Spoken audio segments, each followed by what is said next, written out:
আসসালামু আলাইকুম। Shimul memorial North South school and কলেজের সকল শিক্ষার্থীকে স্বাগত। কেমন আছেন আপনারা? আমাদের চারিদিকে এই যে করোনা করোনা করোনা চলেই যাচ্ছে, তাই না? শেষ হচ্ছে না। হবে ইনশাআল্লাহ, আমরা একদিন আবার আলোর মুখ দেখব। তবে এই সময় আমাদেরকে এটা ভয় পেলে চলবে না, আমাদেরকে কি জয় করতে হবে। করোনাকালীন সময়ে যে বিধিনিষেধগুলো আছে, যে স্বাস্থ্যবিধিগুলো আছে, সেগুলো আপনারা অবশ্যই মেনে চলবেন। বেশি বেশি পুষ্টিকর খাবার খাবেন, বারবার সাবান দিয়ে হাত ধুবেন, 20 সেকেন্ড হাত ধুবেন। শুধু হাত দিলেন আর ধুলেন সেটা করলে কিন্তু হবে না। আর বাড়ির বাইরে অহেতুক বেড়াতে যাওয়ার বা কোনো গ্যাদার জায়গা যেখানে লোকজন বেশি হবে সেখানে যাওয়ার দরকার নেই। আর যদি কখনো বাড়ির বাইরে যেতে হয় অবশ্যই মুখে মাস্ক পরবেন, ঠিক আছে? আমি সাবেরি আসবেন, সহকারী শিক্ষক। আজ আপনাদের প্রথম শ্রেণীর গণিত ক্লাস নেব। 21 তারিখের ক্লাসে সিটটা হাতে পেয়েছেন না? সিটটা সামনে নেন। আজকে আমরা সেই সিটে ক্লাস নিব। আমি বোর্ডে লিখব, আপনারা ঠিক আমার সাথে সাথে লেখা শেষ করবেন। ওকে? তাহলে আমরা বার্ষিকের যে ক্লাস শুরু করেছি, আজকে দেখেন আমরা কি 1 নম্বরে কি দিচ্ছি, সংখ্যা ও স্পেলিং লিখি। ইতিমধ্যে আমরা কিন্তু প্রথম সাময়িক দ্বিতীয় সাময়িক মিলে 1 থেকে 100 পর্যন্ত বানান, সংখ্যা, স্পেলিং শিখে ফেলেছি। এখন আমরা সেগুলো রিভিশনে যাব। এই জন্য আমরা একটু এলোমেলো করে সাজিয়েছি। দেখেন এখানে কি আছে, দেখেন 31। তাহলে আমরা এটা কি হবে, 3 10 1 31 35 3 10 5 35 38 3 10 8 38 40 4 10। তাহলে আমরা এখানে কি দেখলাম, 31 3 10 1 31 33 35 3 10 5 35 38 3 10 8 38 40 4 10 40। ঠিক আছে? এবার আসেন স্পেলিং। স্পেলিং কি বলছে, 32। আপনারা আমার সাথে সাথে লিখেন, THIRTY 30, একটু ছোট্ট হাইপেন দেন, 2 TWO 2 32 36 THIRTY 36 SIX 36 39 THIRTY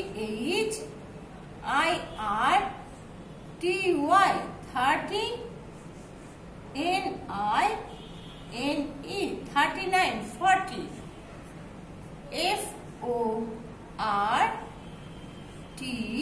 এখানে একটা জিনিস খেয়াল করেন যে আমরা যখন 4 লিখি তখন কিন্তু FOUR দিই, কিন্তু আমরা যখন 40 লিখছি তখন কিন্তু ইউটা দিচ্ছি না। তাহলে আমরা 32 THIRTY 30 TWO 2 36 THIRTY 30 SIX 36 39 THIRTY 30 NINE 39। আর 40 সময় খেয়াল করে আমরা যে 4 শিখেছিলাম সেখানে FOUR, কিন্তু এই যখনই 40 তে চলে যাবে তখন আর ইউটা হবে না। এটা খুব ভালো করে খেয়াল রাখতে হবে। এখানে কি হবে, FORTY 40 লেখা হয়েছে আপনাদের। হ্যাঁ, সুন্দর করে লিখে নেন। এবার আসেন আমরা 2 নম্বরে যাই। 2 নম্বরে কি বলছে দেখেন, সংক্ষেপে উত্তর লিখি। একটি আধুলি সমান কত পয়সা? ইতিমধ্যে আমরা জেনেছি 1 টাকা সমান 100 পয়সা। তো 1 টাকা সমান যদি 100 পয়সা হয় তাহলে একটি আধুলি সমান কত পয়সা?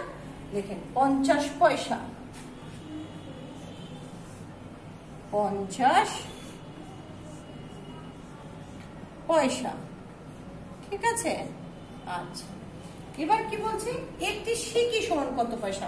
আমরা কি জেনেছি, 1 টাকা সমান 2টি আধুলি আর 1 টাকা সমান 4টি সিকি, তাই না?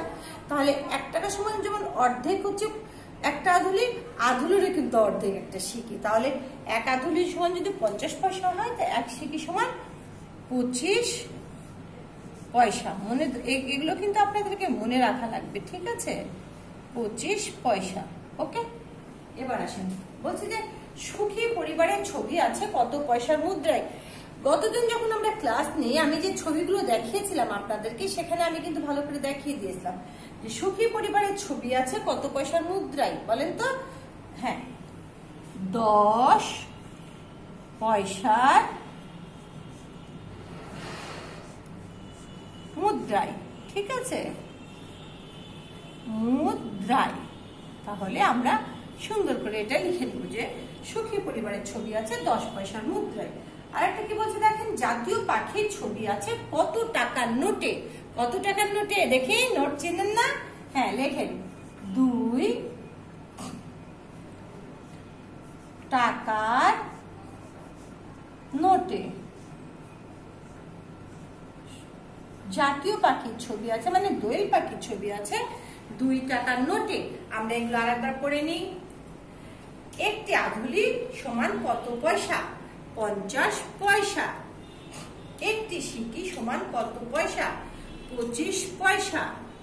সুখী পরিবারের ছবি আছে কত পয়সার মুদ্রায়? 10 পয়সার মুদ্রায়। জাতীয় পাখির ছবি আছে কত টাকার নোটে? 2 টাকার নোটে। আপনাদের লেখা হয়েছে?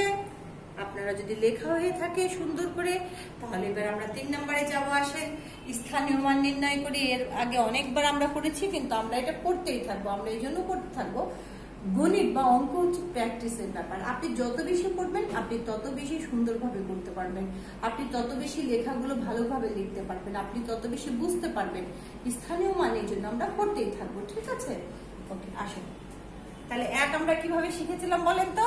সুন্দর করে আগে সংখ্যাগুলো লিখে নেন, আর ভুল হবে না।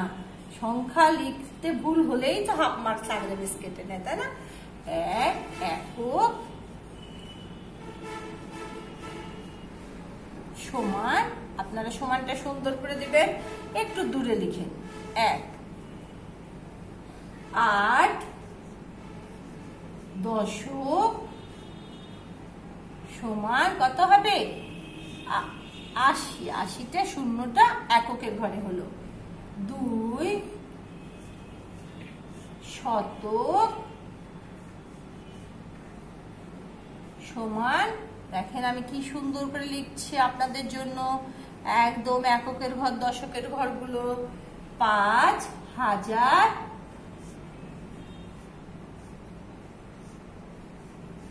5000 সমান 5000।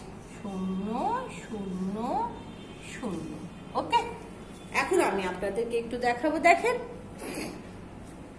দেখেন, আমি একটা ইচ্ছা করে একটু দূরে লিখলাম, কারণ এককের ঘর, দশকের ঘর, শতকের ঘর, হাজারের ঘর, আপনারা যেন এই জিনিসটা পরিষ্কার লিখতে পারেন। দেখেন 1-এর নিচে সব শূন্য, 8-এর নিচে শূন্য, 2-এর নিচে শূন্য, 5-এর নিচে শূন্য।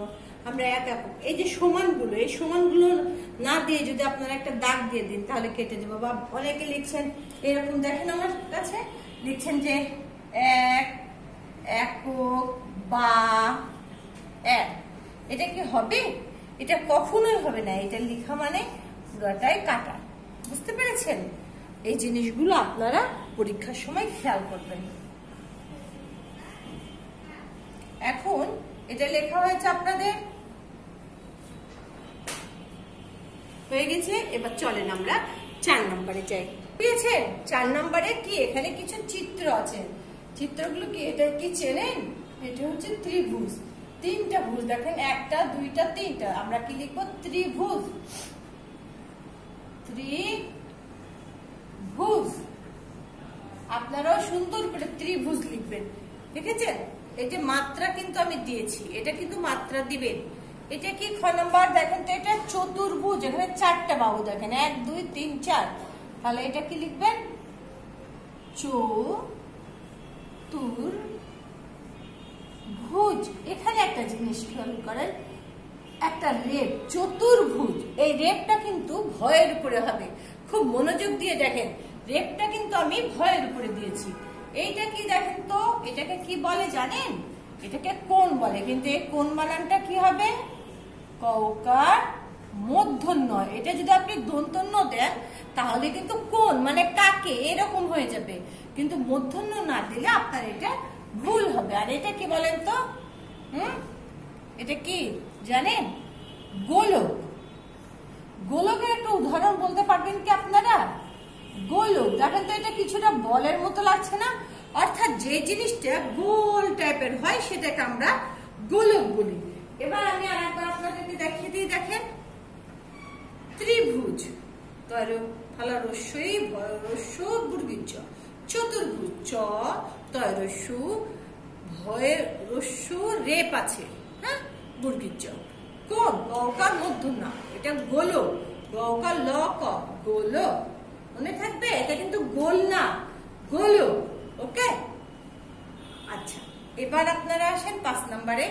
আমরা যোগ বিয়োগ এর আগেও হাতে রাখা যোগ বিয়োগ আপনাদেরকে শিখিয়েছি, আমরা আবার শিখাচ্ছি। বারবার যদি করেন তাহলে আর আপনাদের ভুলটা হবে না। দেখেন যোগ করে আমরা হাতে রাখা, আমরা আগে এককের ঘরে ধরি 6 আর 5, 6 আর 5 যোগ করলে কত হয়? 6 এর পরে 7, 8, 9, 10, 11। তাহলে যদি 11 কত বসবে এখানে? 1। হাতে কত থাকলো বলেন তো? 1 থাকলো হাতে। এখন 2 আর 1 কত হবে? 2 আর 1 3, 3 আর এই যে আমার হাতে 1 ছিল, তাহলে কত হলো? 4 হলো। আর 1 এর নিচে কিছু নেই, এটা আমার বসে গেল। তাহলে আমি উত্তর কত লিখবো? উত্তর লিখবো 141। লিখেছেন আপনারা? এবার আসেন বিয়োগ করি। 3 থেকে 6 বার যাবে? যাবে না। তাহলে আমাকে এক ধার নিতে হবে। একটা ধার আমরা কোথায় নিই? সামনে।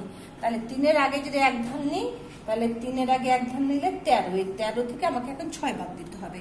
তাহলে 6 এর পরে গোনাশরি করে আমরা 6 এর পরে 7, 8, 9, 10, 11, 12, 13 কত হলো? 7। এখন এই 7 আমরা এখানে বসিয়ে দেব। এখন আমি যে এখানে একটা ধান নিয়েছিলাম, এই একটা আমি কোথায় শোধ দিব? আপনাদের মনে আছে? আমাকে তো শোধ দিতে হবে, তাই না? তাহলে এই একটা আমি এই যে নিচের ঘরে শোধ দিব। তাহলে এখানে কত আছে? 1 আছে। শোধ দিলে কত হবে? 2 হবে। তাহলে 7 থেকে 2 বাদ দিলে কত হয়? 5। 7 থেকে যদি আপনি 2 বাদ দেন তাহলে 5 হয়। আর এই 2টা বসে গেল। এখন উত্তর লিখেন, আমার সাথে সাথে কিন্তু লিখবেন আপনারা, ঠিক আছে? 257। ওকে, এবার আমরা আসি একটু পাশাপাশি যোগ বিয়োগ করি। পাশাপাশি যোগ বিয়োগ যদি করি আমরা একই নিয়মে করতে পারি। দেখেন এককের ঘর 8 আর 3, 8 আর 3 যোগ করেন, 8 এর পরে 9, 10, 11। 11 একটা একটু এককের ঘরে যান, হাতে কত থাকলো? 1, 3 আর 1 4 আর 1 5। আপনারা যদি এটা উপর নিচে পাশে লিখে করেন তাও কিন্তু আপনাদের সেইটাই হবে। দেখেন 8 আর 3 11 1, হাত থেকে 1, 3 আর 1 4, 1 5 হলো। 51 আসলো। তাহলে উত্তর লিখেন। আপনারা কিন্তু অনেকে উত্তর লিখছেন না, উত্তরটা কিন্তু লিখতে হবে। ওকে, উত্তর কিন্তু আপনারা লিখবেন। এখন আসেন একটা হাতে রাখা বিয়োগ করি পাশাপাশি।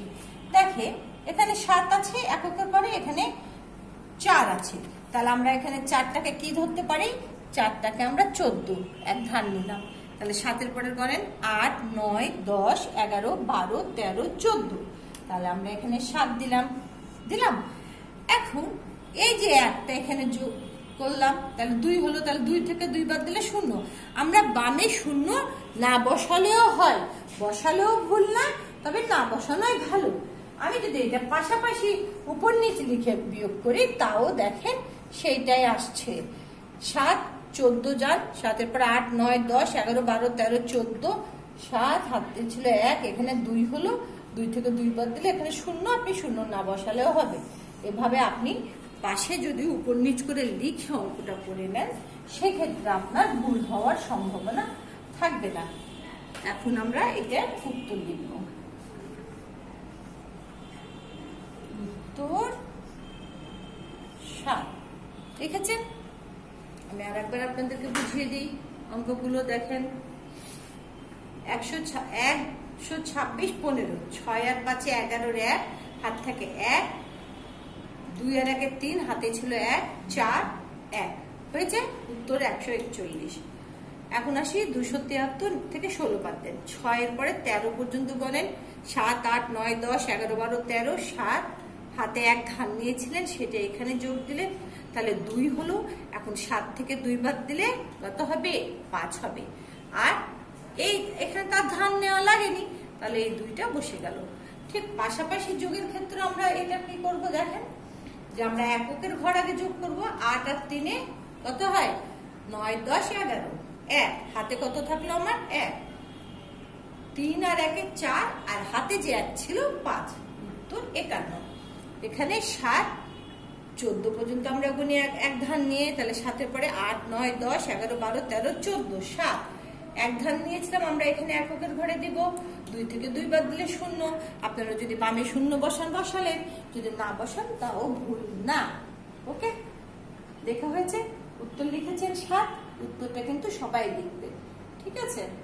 চলেন এবার আজকে যে আমরা অঙ্কগুলো করলাম তারপরে আমরা একটা মৌখিক করে দেব। ওকে, তাহলে এখন আমরা মৌখিক একটু করি। চলেন, 35 এর সঠিক বানান কি? পয় চন্দ্রবিন্দু অন্তুস্থ তয়রস্বই তালবস্য 35। মনে থাকবে চন্দ্রবিন্দুটা কোথায় আছে? পয়ের উপরে। 34 এর স্পেলিং বলুন। THIRTY 30 FOUR 4। এখানে খেয়াল করেন, এখানে 4 কিন্তু আমি ইউ দিয়েছি, আর 40 জায়গায় ইউ হবে না, মনে থাকবে? ওকে, জাতীয় পাখির ছবি আছে কত টাকার নোটে? জাতীয় পাখির ছবি আছে 2 টাকার নোটে।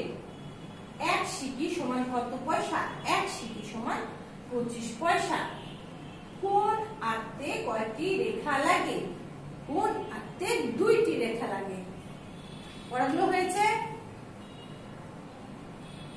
নেক্সট যে আপনাদের আজকের সিটের উপরে একটা ফিডব্যাক নেওয়া হবে। আজকের মতো ক্লাস এখানেই শেষ করছি। ধন্যবাদ।